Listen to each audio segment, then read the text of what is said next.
Hey, this is Spanner for the Spanner Rig Show. We're here for another episode. It's going to be an awesome episode. We are starting fall sports at the collegiate level. Today is a little Minot State day. We'll have other colleges next week. But we got a little Minot State. We got a little Denver Broncos. Sebastian, former Minot State, now playing for the Broncos. He's on tonight. We got a little Minot State cross country. And we had some little emotional moments here for Minot State football. This is going to be a good episode.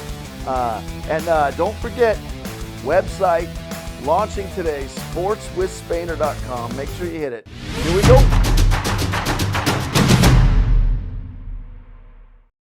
All right, here we go. College segment. We're all college segment. This is a little Beaver weekend here. Beaver week here on Spanner Rig Show. Riggs is out today. Spanner's here. That's okay. But we're here with Denver Broncos, hopefully, Sebastian Gutierrez. We're going to ask you a lot of questions about a little NFL training camp because as much as I know about sports, I don't know nothing about what it's like to go through an NFL training camp. But you got bad news yesterday, but you're hoping to land on the practice squad. Tell us a little bit about that, how that goes, how that process goes, and how they let you know and all that. Yeah, so they brought me in yesterday. I was unfortunately cut, but I made it to their final cut, which is a good thing, believe it or not.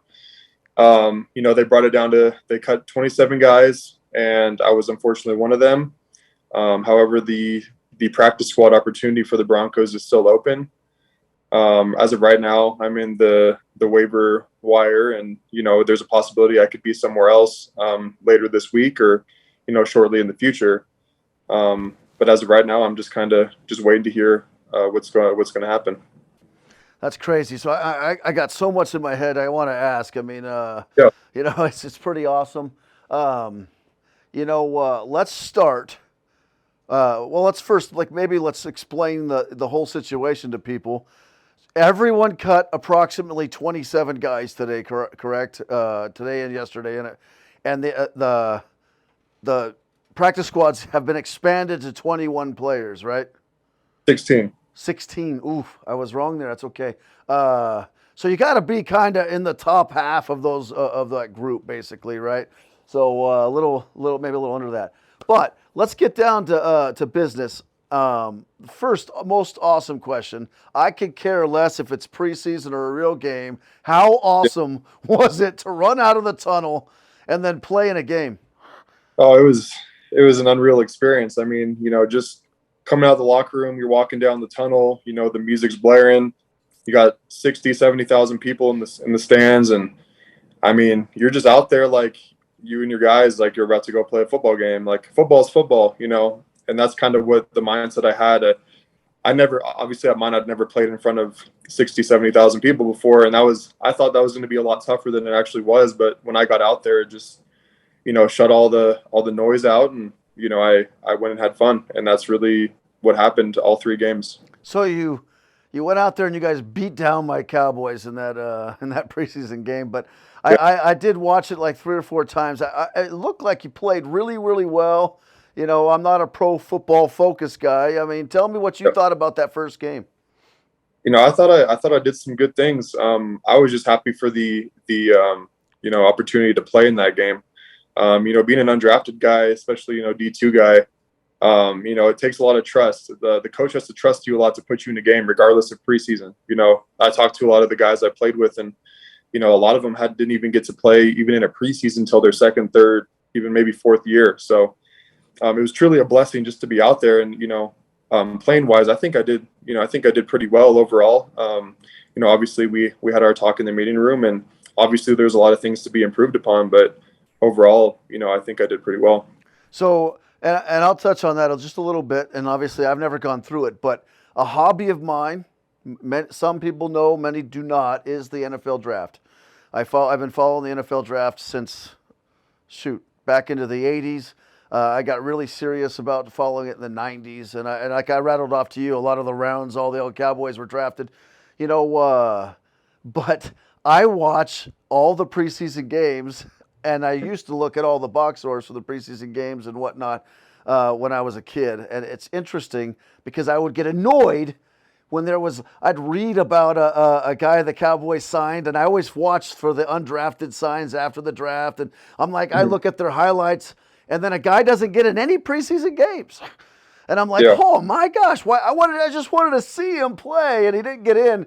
And so I'm just touching on your point that it really is a privilege to get into a game. It's obviously, I mean, 1 in 1 billion athletes would get to that level. So take us through the next 2 preseason games.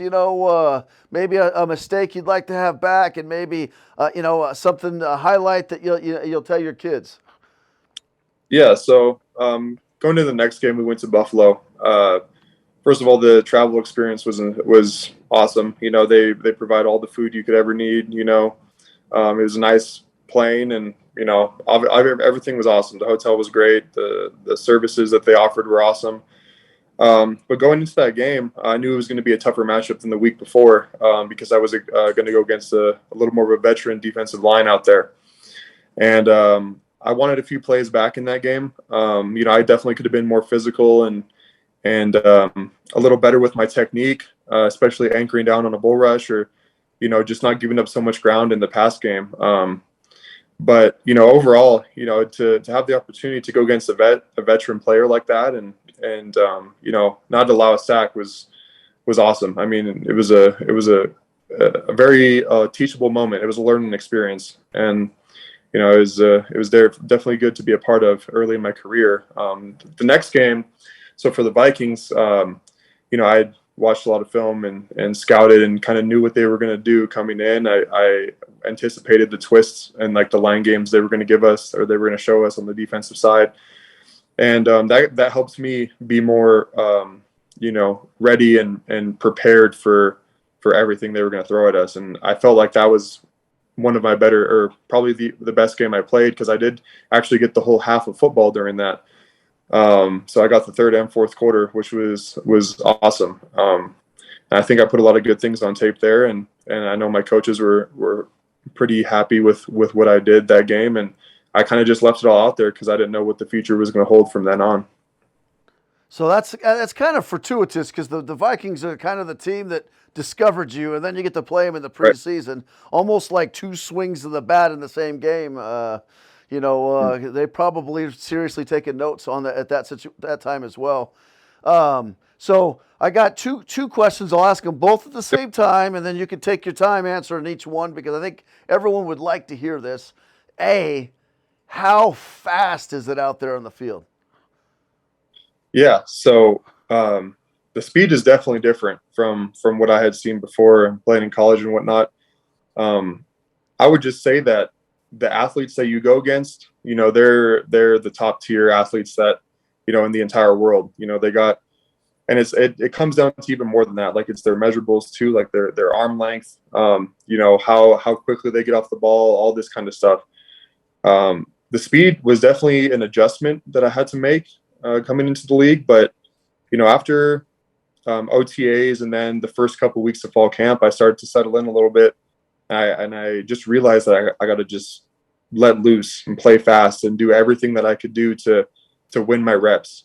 And that came with just, like, I'll explain a little bit of technique stuff, an outside zone. If I'm on the backside and it's going away from me, I just got to get flatter, on the backside too, so I can eventually overtake that defensive tackle or that 3 technique that I'm going against. Or if I'm in a pass pro, I got to be more aggressive with my hands. I got to throw my hands out there a lot faster, because the guys are going to come at you a lot faster as well. So those are just a few things, talking about the speed of the game. So next one, describe to us an NFL training camp experience, and is it way more difficult than college, or way less difficult? I mean, there's less hitting now in NFL training camps with the collective bargaining agreement. Or just tell us, tell us high school, college, NFL. What's it like during fall camp? I would definitely say there's things about it that made it tougher than any fall camp I've ever experienced, and there's also things that made it better. So you come to the facility in the morning, you get there about 7 or 6:30, 7 o'clock. You're there all day. So everything's provided for you, breakfast, lunch, and dinner, everything. It's a mix of working out, meetings, film, practice, and then more meetings, more film. And it really doesn't feel like too long when you're in it, because you're just there and you're always occupied. You get enough breaks, you get all this, but overall, like, the days, they went by fast. And I'm sitting here right now just saying, like, no, it's definitely taxing. It's definitely mentally taxing, physically taxing, but our coaches really took care of us. We have a really good coaching staff here in Denver, and they gave us regen days where we'd have a light practice, and then we'd have some mandatory regen opportunities that we got to take, like whether it was like a cryo chamber, chiropractor, massage, anything along those lines, we got to take advantage of. That's pretty cool. That's pretty cool. Hey, tell me this. What's the intensity like or concentration like in an NFL film session, Yep. versus the previous levels you've been at? I mean, just how much more detailed and how Yeah. much more dialed in is the whole room? Yeah, it's night and day. So, when you're in the meeting room and you're watching film, you just have to be mentally checked in every second of that meeting, because you can be called on by the coach, even if you're not even on the screen. He'll be like, "Hey, Sebastian, what do you got here? Like, what are you doing here? What if he does this? What if he does that? Then what do you do?" You got to be mentally ready, and there's not really a second you can take off. To where in college, my coaches, they did good things to prepare me for that. They taught me to start being professional as much as I could, and just be focused, and taking the job, taking the days professionally, like I would if I was in the NFL. So that definitely helped me out a lot. But it's just a more heightened level of intensity, and you don't want to disappoint your coach, and you definitely are just given like all the focus to him and the screen when you're in there. That's crazy. It's crazy. It's fun to listen Yeah. to. So, hey, someone who started out as a wide receiver and then, obviously moved to O line from via tight end. Yeah. What advice do you have maybe to college coaches? Mhm. Hey, you know, maybe look for long-term recruit, maybe look for, the frame in a recruit and athleticism in a recruit versus play now in a recruit. Look Mhm. at that 4 or 5 year, progression. I mean, what are your thoughts on that? Because I mean, you're kind of a storybook tale of someone who put the time in the weight room, probably in the cafeteria as well. Yeah. To get to the Sure. point where you're at. But explain that whole all from wide receiver to the NFL on the O line. It's crazy. Yeah. I mean, starting out as a wide receiver, and playing mostly skill positions my entire time growing up, um, I always was told by my coaches, like, "Oh, you have the frame, you have the frame." Like, I always heard, like, you have the, like, I wasn't necessarily ever good at my position, but they would always fall back on, like, you got long arms, you got broad shoulders, like, just get to college and they'll do what they want. Like, they'll make you into a good player, right? And so what I would tell coaches is just, like, trust your gut. If you have a good feeling about a kid, and he was someone like myself, like, he has a good frame, and he's like a developmental guy that you can take a chance on. I mean, I would say go for it, because you definitely got some guys out there, and it's not just myself. There's been a lot of guys out there to do the same thing, make that transition, and make something out of nothing and make it to the professional, whether it's in football or other professional sports. So it's interesting because you get signed by the Broncos, and Mhm. it's always kind of a double-edged sword, when you're looking at like in your position.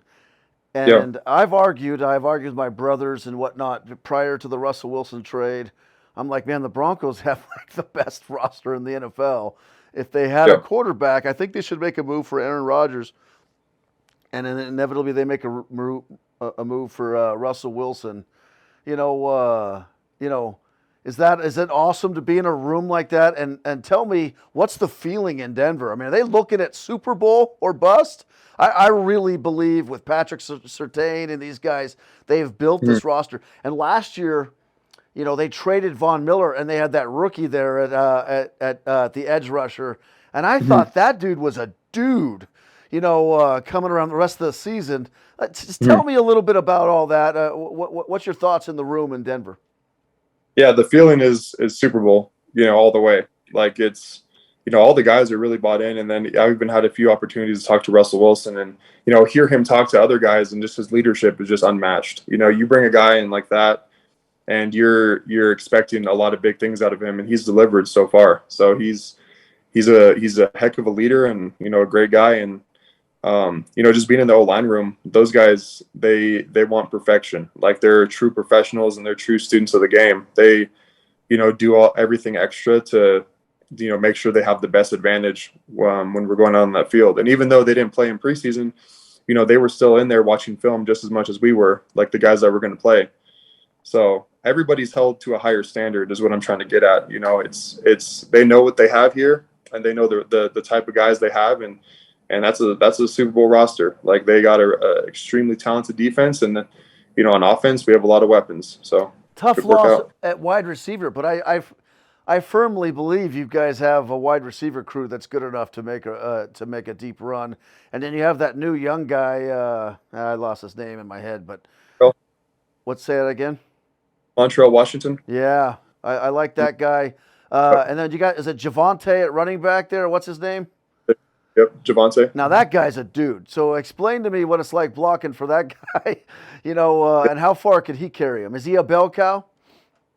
I mean, he's a great guy. Like every instance I've had to talk to him, I mean, he's always been positive and, been like just a good guy. He's also kind of quiet, he's like just to himself, but, just seeing him on the practice field and seeing what he can do, he doesn't really need to do too much talking because he's just a very explosive running back. So him and Melvin are going to do some good things. Melvin Gordon's good too. And you have these young studs on the team like Patrick Surtain, the second, or however you want to say it. What's like he's young. What's his approach like? Is he out there? Is he kind of bigger than life, or is he just all business? I know I'm good, because he's got to be top 3 in the NFL already. He's all business. Like he treats it, similar to Russ. Like he's there to work, and he's there to get better and obviously make plays. It's really cool. I love the inside here, inside the locker room. We really wish the best for you. We hope you get, either claimed, so you're on our 53-man roster here. And how long is the waiver wait? Is it 48 hours or 24 hours? It's 24, and then we'll see where it goes from there. But I've talked to my agent. I've got some things in the works right now. So that is good. That's good. So I'm going to ask you one more question about that 24 hours, just so viewers are clear. And I don't know the answer to it, so I'd like to know the answer to it. So let's say you got waived at 1:23 p.m. Are you out of waivers 1:23 p.m. or 1:22 p.m. the next day, or is it midnight the next day, or was it at the cut hour at 4 p.m. the next day? What's the moment of clearing the waivers or not clearing? So from my understanding, once all the claims were processed at the same time, which I think was 4 p.m. Eastern time, which would be, I think, 2 p.m. Mountain time, which I'm in right now. But I think once the 24 hours from that time zone, or from that time. So 4 p.m. Eastern time today. Yeah. Tomorrow, 24 hours, that's when everyone clears waivers. 2 p.m. Mountain time tomorrow. And yeah. Interesting. I was always wondering that, is it anyone that gets, like even in like week 3, right? If 4 people got waived on a Tuesday, I guess, are they all on the same hour is kind of the question. But yeah, that's interesting. So like I said, we're hoping for the best. I really, really would love to see you on a roster.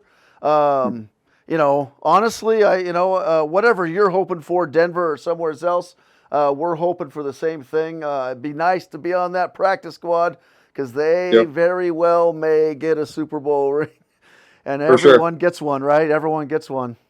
That's correct. Yeah, so, that practice squad, and look, as an NCAA coach, and I coached for years, and I had those 33 girl rosters, right? The bottom 11 on the roster, and this is my experience, 25 years as a coach, have a huge impact on whether your top 11 and next 11 are prepared to make a title run. And Absolutely. when I go back, I have 13 rings, and when I go back to all of them, I had a really big time leader in that last squad that would come in, and that squad can just hammer at practice, and they can mimic at practice. They can do a lot of different stuff at practice, and they really do a good job of, hey, look, we're playing Concordia St. Paul. We got Greg Bellis' team here. They run their outside back, likes to get all the way into the box. I need you to do this here. And, that stuff is immeasurable to success, so I hope you get to be a part of that. Obviously, sure. I'll text you as soon as I see your name come across anything. So, sounds good. But I really appreciate you coming on. That was so awesome. Awesome. Yeah, not a problem. And, hey, go Beavers, right? Heck yeah, go Beavers. Thanks a lot, man. All right. All right, here we go. We're on the college segment of the Spainer Riggs Show. It's just Spainer today. Riggs is out, but we're going to talk a little Minot State cross country, and they have been on the rise the last few years, and they've their level of recruit has gone up and up and up. And we've got Nicole Reeves, freshman. We've got Jacob Jensen, senior. Jacob Jensen from Belcourt, Turtle Mountain, Belcourt, Turtle Mountain. Which one do you say there, Jacob? Are we Belcourt or Turtle Mountain today? Let's go with Turtle Mountain. All right, Turtle Mountain. Nicole from Esperanza High School in Anaheim, or near Anaheim, California. So we'll start with Nicole. What brought you to the frozen tundra, Minot, North Dakota, from Southern California? Well, it did take a lot of convincing. No, but my sister actually came here for 4 years. She really liked it. The team, they had just gotten a new coach at the time, and he was doing tons of recruiting, trying to build up the team. And that's kind of what they're doing now. They're just still trying to grow, trying to get better every year. And so I liked that. I liked it was a small school. I would be not just a walk-on on the team, but someone who would kind of stand out and be able to really grow the team. So who recruited you? What coach? I think technically it was Mark Delmonico. Do you want to hear Mark Delmonico's story? Sure. Would you like one? So I don't know if you know, but I coached at Minot State for a decade, okay? And I was the women's soccer coach, and I was kind of the longest standing coach on campus, right? And Mark was the brand new guy. So, I figured we'd be time for a little initiation, right? New coach. So that we had these emails come out at the beginning of every year of, who should serve on the staff Senate committee or whatever, you got to go to these meetings once a week. And I sent him in, Mark Delmonico would like to serve on this committee for athletics. And they called him, and he's like, I'm going to be on the staff committee. And I had slipped his name in there, and he was stuck in that thing for 4 years. Oh, my goodness. But anyway, that's why I want to know who recruited you. So, okay, Jacob, explain to everyone here why I did the whole Belcourt, Turtle Mountain, Belcourt, Turtle Mountain. So you guys kind of have two identities, or the names are interchangeable. It's United Kingdom, Scotland, Ireland, England. So explain it to us here. So I guess the main thing is Belcourt is on the Turtle Mountain Reservation, and Belcourt is a small town on the Turtle Mountain Reservation. So people kind of live, on the surrounding area around Belcourt. A lot of people don't live in Belcourt itself, so that's why people say they're from Turtle Mountain. I guess the Turtle Mountains also kind of expand outside the Turtle Mountain reservations, going all the way up to Lake Metagoshi in the Bono area. So when people say they're from the Turtle Mountain area, it's Rolette County, upper Rolette County area. Okay, so if you're from Turtle Mountain, you're from the United Kingdom. But if you're from Belcourt, you're from Scotland or Wales. Yes, that's a perfect analogy.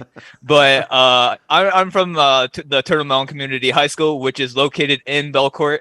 There are other high schools around the area, like in Dunseith, St. John, and Rolla, which are all very close to each other. So I know a lot of people who also go to around those schools and stuff like that. So I told you I was going to ask you. So we're going to ask you a little Turtle Mountain question, and they're close to my heart.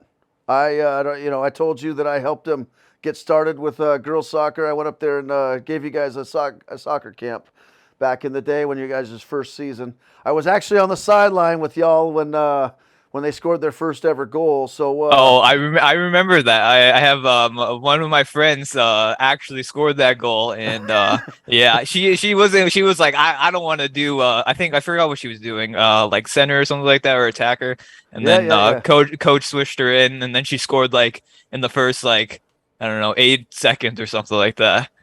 Yeah. I remember the game. I remember the goal. So now, so tell me this here. I see them and they're in Class A. They're in the WDA, but it's like they don't play the same schedule as everyone else in a lot of the sports. They kind of play JV teams half the time, and I mean, should they just be in Class B? Why is that? Why? Explain that to everyone. Like, I thought it was really confusing too. I think it's just depending on our class size, is the reason why we're Class A. Not necessarily because of our team sizes, because our team sizes are fairly small compared to other Class A schools, especially like the Fargos and Bismarck schools like that. Yeah. I don't know. I mean, we've been Class A for I don't know for how long, like maybe 40 plus years now. So, I mean, I guess it's kind of hard to convince I don't know, whatever determines Class A or Class B to bring us back to Class B. But I don't know. Yeah. Okay, so Nicole, we're going to talk a little California. I want people to understand what running's like in California. You got 9 sections, right? And now they've changed things since I went out there. They have the masters and stuff now, right? Now back in the day, it was like 1 division, right? And you get to go to the track and 2 mile to make state. You got to take the top 3 in your section. And which one would you be in, the southern section or the LA section? Southern section? Yeah, I was in the southern section. Probably the most competitive. Yeah, that's the beast of California there. They've got like 392 high schools or something in one section. Yeah, right? they have a ridiculous amount. And 3 people make state in in each event. It's crazy. So how fast is the southern section? How fast is California? Just throw out some times. Tell us where you were at, and then tell us what's the level like out here, now that you're on a Division II team. It's pretty intense. I've been finding out recently that like high schools in other states don't really do as much mileage as us. Like some of the people who are on our college team now, like they were doing only like half the mileage I was. I was like, oof. You would not have survived in California. That would have been pretty rough for you. That was impressive now. So how long have you been in Minot? I've been in Minot for 3 weeks. So in 3 weeks there, Jacob, she's already got down one of our North Dakotans. Oofs. I like that. She said, they don't run nearly as much mileage. Oof. That's definitely North Dakota there. I didn't even know that was a thing here. Imagine 4 years. In 4 years, she's going to be saying, don't you know? Oh, no. Okay, so keep going. Sorry for Spainer interruption. That happens about 3 times a show. Yeah, so it's pretty competitive. So my school, I mostly know for cross country because track, it was just like I had no chance of getting very far. But with cross country, my high school, we were Division III because they do divisions based on your school size. And so that's just where we fit in. And even Division III, like you would think like, oh, out of like the 5, it's halfway down. Like they were as good. How many students in your school? It was between 1,500 and 1,600. So just so people know, in North Dakota, I think it's 300 or higher. You're in the top division. Yeah. That my school is a very medium, small school. Like our teams didn't even have like full frosh off JV and varsity, especially for cross country. We had varsity and then we had frosh off and then a couple extra girls maybe were like running in JV. But I was able to finish 9th at CIF Southern Section Finals for cross country this past year. Super high, by the way. For anyone who doesn't know, it's super high. Single digit finish in Southern Section. Yeah. That's phenomenal. Go ahead, keep going. Yeah, and if you want to make it to the state meet, then you have to be in the.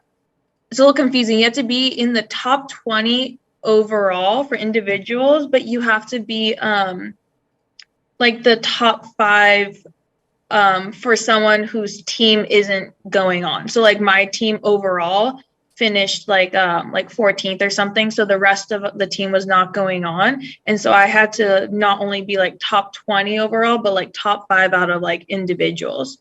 So it's a little confusing, but yeah. That's okay. That's okay. So what's your fastest 5K time in high school? I don't really know my fastest 5K because we only did a couple times. I only know my 3 mile. I think my 3 mile is It's the same thing. Same thing. 3.1, 17. 3.1. Well, I think there's a big difference between the two of them, like because I run them on. 0.1. Yeah, it's about a minute, I guess. Yeah. So But my 3 mile time was 17:42, my best ever. 17:42. I like that. Jacob Jensen. Now you're a senior here. You ran in North Dakota. Tell us how you did in North Dakota, and tell us, how you've done at Minot State. In high school, I think I've started to like really emerge as a runner like my sophomore year. I think I took like 19th at regionals, which I was like really super excited about. And then my junior year, I came back and I think I took 5th or 6th at regionals, and then I took like 12th at state. So that gave me the all state for North Dakota. So I was super happy about that for cross country. And then my senior year came around. In the summer, I caught mono, and that really set me back. And so I recovered from it, but my doctor was like, "Hey, it might come back. It might hit you again. I don't know. There was something like with mono, and you have to be careful working back up, or something can explode in your, I don't know, appendix or something like that. I can't remember exactly what, but I'm pretty sure it was the appendix. But anyway, it did eventually come back around the end of my season, like right at regionals and at state. So the two most important meets of the season, it had to hit me the hardest. So that was unfortunate, but I was a little bummed out, but Coach Delmonico was like, you know what, it's all right, it's all right. You're still, coming here and gonna still like do great things and stuff like that. So yeah, no, that's good. Tell me the most awesome experience you've had at Minot State. I would say, I got one. So, was it my sophomore? I think it was my sophomore year. My sophomore year, coming back after COVID, we didn't have a cross country season, but then we had indoor season. And then at the conference championships, I think was one of the best experience that we had. I remember we were all the teams were split up. So, because of COVID things and stuff like that. So we were placed in our own rooms, and we got this one room, and we got like this projector and stuff like that. And it was like showing the meet and stuff. So, we can cheer on our teammates from the classroom, because we weren't, people weren't allowed to spectate when, if you weren't running. But I remember everyone did super well, and we took 7th overall, which was like the highest finish. Minot State place for in D2. So we were super excited about that. Let's paint this picture. You guys weren't allowed in the track area, the big stadium area, so they put you all in a classroom together to try to protect you from COVID. Is that did I get that right? Yep. Each team got their own classroom, I guess. So, but they put the whole team in this little classroom instead of like spread out in the bleachers inside the big dome area. Yes. Well, I know some teams were put in the we had it at Mankato, so they had their basketball arena, but there was only so much they could put teams in there because yeah. So I just think it's funny they put you all in one classroom. So yeah. Nicole, you've come approximately 25 hours across the country, correct? So did you come here to win? Yeah, here to be number one. I'm asking, and I do have that funny mentality. You know, I'm always making little jokes or whatnot. I'm going to go dead serious here for the two of you guys. A, can you beat Mary? I think so. I haven't really talked to the team about it, and I haven't been Mary's looking good at in how they are cross-country this and year. track. But I heard they either don't have a coach right now or they just got a new one. So we're thinking this might be our year to strike. You know, Okay. they had a little bit of a rough summer without a coach. So Jacob, yeah. can you guys beat Mary this year? Mary was a really tough team last year. I think they took second overall in conference and then fifth overall in regionals. But we have some really high goals. We brought some new guys. We have the old guys coming in. We didn't really lose anybody, so everyone's has some more experience. And then we have a few new guys who can fill in or kind of like bunch up, I guess. So hopefully. I think we can, throw some jabs at them, and maybe if they have an off day, we might just sneak that win, beat them. I think we'll make them nervous. They'll Yes. definitely I like that. they'll be on their toes. You're gonna go for it. I like it. Hey, look Yes. now, man. You know you run from Minot. You gotta start setting goals to clip old Mary, right? Oh yes. It's a battle there. You know. Tell me this, Nicole. You've been on campus for 3 weeks, 4 weeks, whatnot. What's the best thing so far that you got going here at Minot State? What's the coolest thing about Minot? I have like a really good friends group actually. It's like 6 or 7 of us from the cross country team, mostly freshmen and sophomores who live on campus, and we've hung out like practically every night since I've been here. Like we went to like a summer camp for a few days, so we were like gone, but since then we've been playing like pool every night, and then like we went on like last Friday night we went on like a walk at night through the forest, and it was like all spooky and we were like scaring each other. So yeah, I have a pretty good friends group going, so I like that. I like that. I like those fun times. You'll remember that your whole life. First meet. When's your next meet? Friday. Friday is our first meet. Where Augustana. At Augustana. I like that. Yep. I like that. Okay, guys. I got people. Our next guest is waiting. We're gonna have to let you guys go. I'll tell you this right now. I'm across the street from campus. I own Minot Nutrition Addiction. You guys should come in and say hi. I really would like for you guys to come by and say hi and tell me how you did on Friday. Oh, of course. I absolutely love Minot State. I know, just tell you that. I'm a booster. I love it. I love every sporting event at Minot State.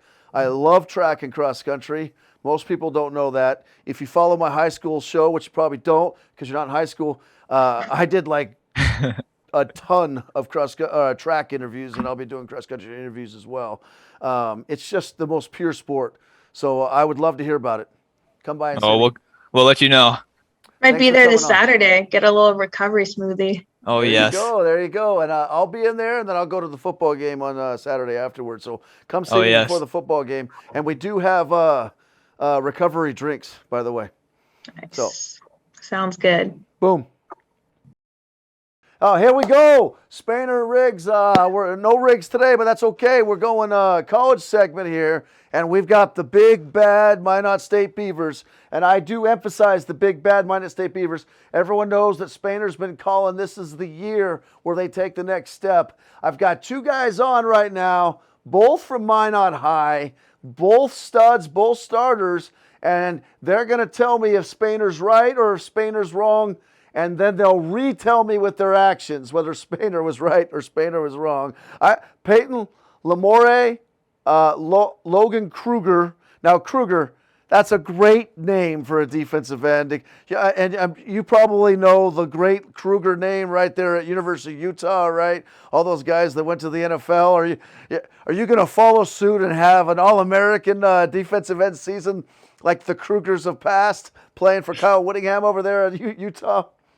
Hey, that's one of my goals for this season, be an All-American, be an All-Conference type of guy. So that's my plan for as of now. So, Peyton, we've talked before. Obviously, you're a legacy here at Minot State. This is a big year for Minot. You got almost everybody back. You got a quarterback now. You guys are feeling pretty good. I've talked to some of your recruits. You guys got a great offensive line, the best in your Division II era. How good can Minot State do this year? In my mind, I think we can be a very successful team. Like you said, we're returning a lot of guys, which is in my 5 years here, that's like the first time that's ever happened. We've never been the older team going into a game against somebody else. So I just think the experience that we have, the guys we're returning, we're all, we came into camp with that chemistry. It wasn't like we were having to build it at that point like previous years. We just came in, we already have that chemistry. So then we get to build on top of that, and we just keep getting better and better. And I just think we're just going to start clicking like crazy. So I wrote an article on Minot State back in January, and I tabbed this as a 5 to 6 win team this fall. Do you feel good about that statement I made? Are you offended about that statement I made? Are you scared about that statement? Tell me what you think, Logan. Like outside looking in, that's kind of how, I'm happy that people think that, but also a little, pissed off because I think this year we have the roster and the guys back where that's the minimum. We're shooting for something bigger than that. We're shooting for something better than that. And I think that's, very attainable for us right now. And I think we'll surpass that easily. Peyton, what you say? What say you? Maybe I should say it that way.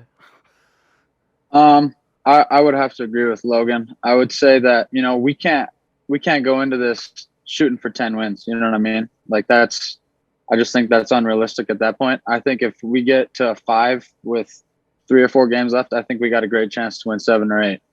You know what I mean? I just think hoping for too much right away is just not the right way to go about it. Going off our past years, we need to build that. We need to get there. You know what I mean? There's nothing, you can't skip that stuff, So I just think that if we can get there and we're in the right positions, I think we can easily get 7 or 8. But I think 5 or 6 is definitely attainable. Now you got a tough game with Winona this weekend. Home game. It's Saturday, correct? What time is game time on Saturday? 1 o'clock. 1 o'clock, Winona. Now they return like is it like the best defensive player in the conference? Am I right? Like they got an unbelievable defensive end, And he was first team All-American. Yeah. So very good defensive end. Tell me a little bit about, and I don't want you to talk about your game plan because this is going to release before the game. Tell me a little bit about them. What should Minot State fans expect to see in Winona? Back in the day when I was a coach at Minot State, I went to the Winona game. They threw it around. They just threw it all over the park. Is it going to be something like that, or are they going to smash it home a little bit? Have they changed over the last 5 years? I mean, typically offensively, they like to sling the rock. They have a new OC, I believe, but it's still going to be the same old. They want a heavy pass on P and 10, second down even. But then they're tough up front, so they'll be able to run into. So I'm not expecting too big of a change. Just maybe a little different schematically on the outside with what routes they're running or RPO action. But I'm expecting a similar Winona to what we've faced in the past. Now they have a really good offensive lineman. Yeah, that's yes. I saw that. He was the only offensive lineman picked in players to watch. Tell me a little bit about him. Are you going to match up against him? No, I won't match up against him. He's playing center, but based on the film we've watched, he is a very good player for them. And, we got some good boys up front, so it should be a good matchup. So tell me what do you expect to see defensively there, Peyton? We played them in 2019, and they were really good. I think they might have finished around 3rd in the conference South at that point. So they were huge back then. They're not as big currently, and they also are a little bit less experienced, I would say, than previous years. So I think that, going into game 1, that's probably a good thing for us because they're already inexperienced, and then we're going into game 1 with those nerves. That's something to do for sure. Tell me about fall camp. as opposed to different years? I mean, what's the concentration level? What's film room been like? When people are making mistakes, what's the camaraderie like? Are we patting guys on the back? Is there like a hold you accountable? Maybe not like dick level, but maybe, hey, this isn't Beaver level, you know what I mean? Tell me how fall camp's gone, and have you ran a championship camp? And tell me what's the difference this year in other years. You got everyone back. Tell me how it's gone. I guess this camp was honestly probably the best one that I've been a part of here at Minot State. You talk about like how it is like holding people accountable. Coach always says you're your brother's keeper. So yes, like when someone screws up, you got to be, you're on them at the moment. Like, hey, we can't be doing that. That's not the right, you have to be in this gap. You have to be in this alignment. But at the same time, you're picking them up. You're saying, move on, next play mentality. And film room, we're more detailed this year on the defensive side of the ball. Definitely more traditional compared to last year's scheme. And then I guess this was probably the closest we've been to, like how you said, a championship fall camp, where Peyton touched on it earlier, where we didn't have to really gel at all. Guys, we got the new guys in and they fit in right away, and we just hit the ground running and just kept building every single day at camp. Hey, so any newcomer, you could maybe give me one portal guy if you have a portal guy, but tell me is there a freshman that's lit up at camp that has a good chance to start on Saturday? Is there any true freshmen that have a chance to start on Saturday? That's a tough deal. That's a tough thing to do in college football. I don't think offensively right now. Have a few that I think have a great chance to see the field later in the year. I just think that learning the offense is still pretty early, to be comfortable, to be out there on the field making quick decisions, making the right decisions, so that you're not having missed assignments on the field in game time. I think that just comes with practice and a lot of repetition on the offensive side. So I would say about middle of the season, we might start to see a little bit more of those freshmen that have a chance to play. But as of right now, it's not. I mean, none are currently going to be playing. Yeah, I'd have to say the same defensively too, where it's, there's some guys who like you see flashes here and there. We might have one or two that kind of get, thrown in for a rotation thing, but not necessarily have a starter in the mix right away now. So tell me this now, and I'm going to speak as a father, and I know Coach Aldrich really well. I mean, I coached his daughter, and I'm a little more, I'm a really intense dude, so I'm probably a much different coach than him. I know he's intense, but I'm speaking as a father, and I'd give just about anything for one of my sons to play for him, because I've seen him on the field and I've seen him address his players. I just think that dude builds men, in my opinion. Tell me about him as a coach, and what it means to for you to play for him. I'm going to give you an example. Old Nebraska coach Dennis Erickson. He's out there, and the guy did a false start penalty or whatever. They took him out, and the guy said he felt crushed for letting down his coach. You know what I mean? So, how does it feel to play for Mike Aldrich? And, how important is it for you guys to play well and be perfect for him this year? I'd say, Coach A means a lot to me. It was his second year when I came in. He was one of the only coach that thought I could play on the defensive side of the ball coming out of high school. So he's had that trust in me since day one, and just how we've built a relationship, how he's helped build this program and change the culture of the direction how it's going. I'd describe it the same way. If I disappoint him in any way, I'd feel just defeated. I'd run through a brick wall for Coach A. How about you? I would say for me, I love playing for Coach A as well. I mean, obviously we were his first recruiting class, so it's kind of been fun to get to be his first everything for Minot State, basically.